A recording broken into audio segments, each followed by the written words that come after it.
Hi viewers, welcome to our channel. ప్రస్తుతం మనతో పాటు సీనియర్ జర్నలిస్ట్ దామ బాలా సార్ వారితో మాట్లాడదాం. నమస్కారం సార్. గత నెల రోజులుగా బంగ్లాదేశ్లో రిజర్వేషన్లపైన చెలరేగిన అల్లర్ల వల్ల ప్రధాని షేక్ హసీనా గారు రాజీనామా చేసేసారని పదవికి అండ్ ఇండియా పారిపోయి వచ్చేసారని చెప్పేసి వార్తలు అయితే వస్తున్నాయి సార్. ఇప్పుడు అక్కడ సైనిక పాలన ఏర్పాటు చేశారంట. మరి ఏం జరిగింది అప్పుడు? మరి ఇండియా వచ్చారా? ఎక్కడికి వెళ్ళారు ప్రధాని? ఆల్రెడీ ఈ టాపిక్ మీద నేను ఒకసారి చెప్పాను. ప్రధానంగా రిజర్వేషన్ల మీద అక్కడ రిజర్వేషన్లకు వ్యతిరేక ఉద్యమం అనేది పెద్ద ఎత్తున ఒక నెల నుంచి జరుగుతుంది. దీంట్లో ఇప్పటి వరకు 200 మందికి పైన చనిపోయారు. అందులో లేటెస్ట్గా పోలీసులు కూడా 13 మంది చనిపోయారని చెప్తున్నారు.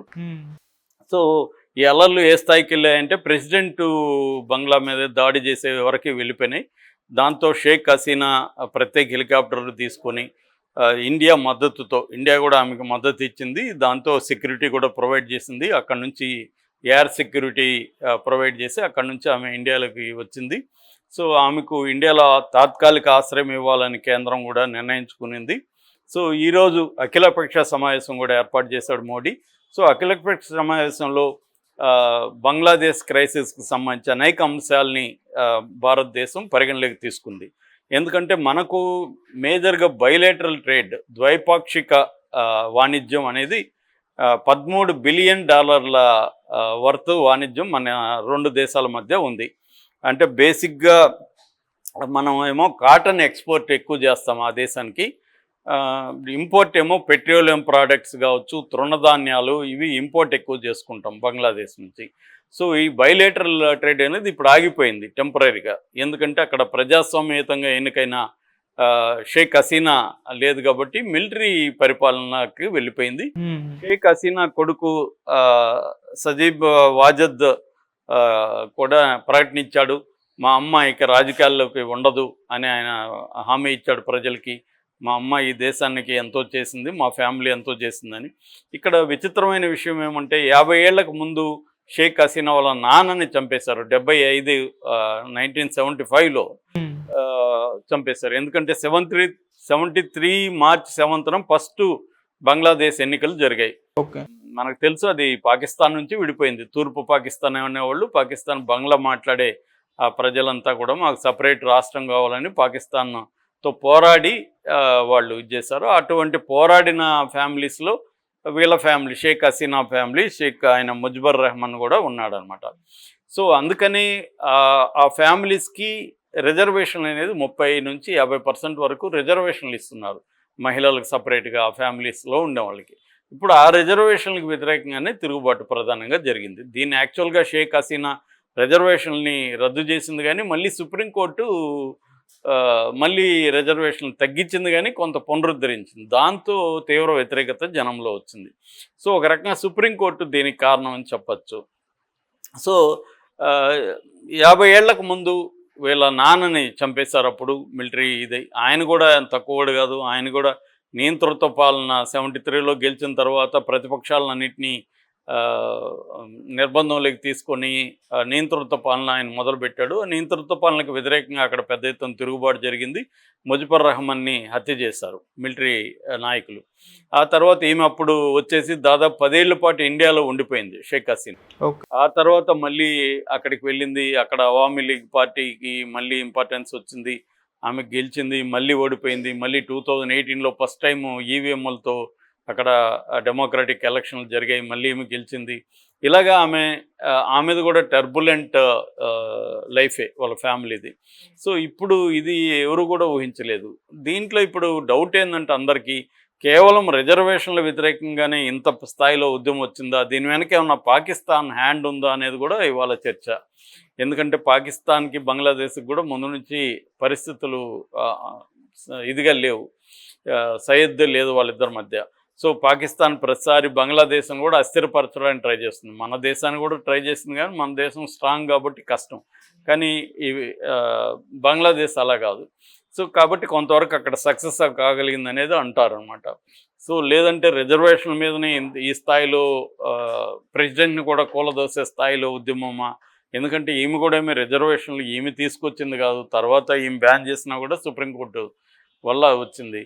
మరి ఈ మీద ఎందుకు ఇంత కోపం వచ్చింది అనేది దీనికి కారణం కొంత పాకిస్తాన్ హ్యాండ్ ఉంది, అక్కడ మిలిటరీ తిరుగుబాటుని పాకిస్తాన్ ప్రేరేపించిందని కూడా ఒక వార్త ఉంది. అది ఎంతవరకు నిజమో తెలియదు. ఏదేమైనా ఇప్పుడు ఇండియా ముందున్న కర్తవ్యం ఏంటంటే షేక్ హసీనాకు మద్దతు ఇవ్వడం ఒకటి, రెండు అక్కడ ఉన్న హిందూ ఫ్యామిలీస్, హిందూ టెంపుల్స్ మీద కూడా విపరీతంగా దాడులు జరుగుతున్నాయి. దీని వెనక కూడా పాకిస్తాన్ ఉందనేది కూడా, అంటే ఇండియాకు బంగ్లాదేశ్కి మధ్య గొడవ పెట్టాలని పాకిస్తాన్ ట్రై చేస్తుంది అనేది కూడా ఒక వార్త ఉంది. అందుకని ఇప్పుడు అక్కడ ఉన్న హిందువుల ప్రాణాలకు రక్షణ కల్పించడం, ఆస్తులకు రక్షణ కల్పించడం ఒకటి.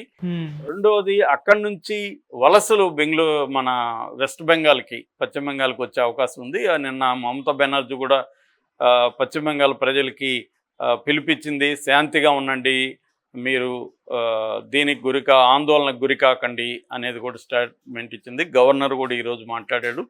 కాబట్టి అది బార్డరు. రెండోది బెంగాల్ ప్రజలు, అక్కడ ఉన్న హిందూ బెంగాలీ ప్రజలు కి మధ్య అనేక సంబంధాలు ఉంటాయి.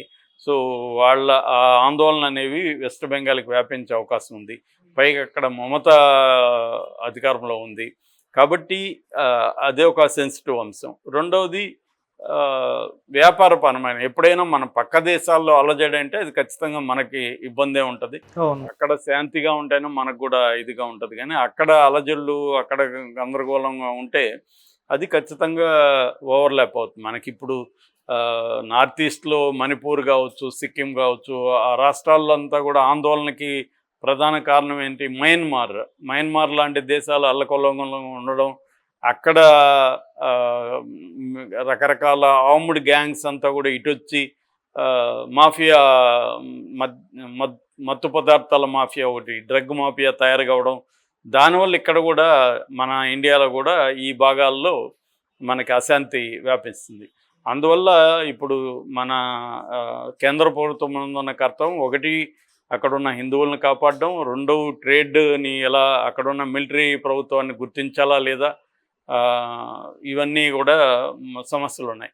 అలాగే బార్డర్ నుంచి ఆ ప్రజలు ఇటు ఏమన్నా వస్తారా, వస్తే వాళ్ళకి షెల్టర్ ఇవ్వాలా, ఆహ్వానించాలా లేదా, ఇది కూడా పెద్ద ప్రాబ్లం.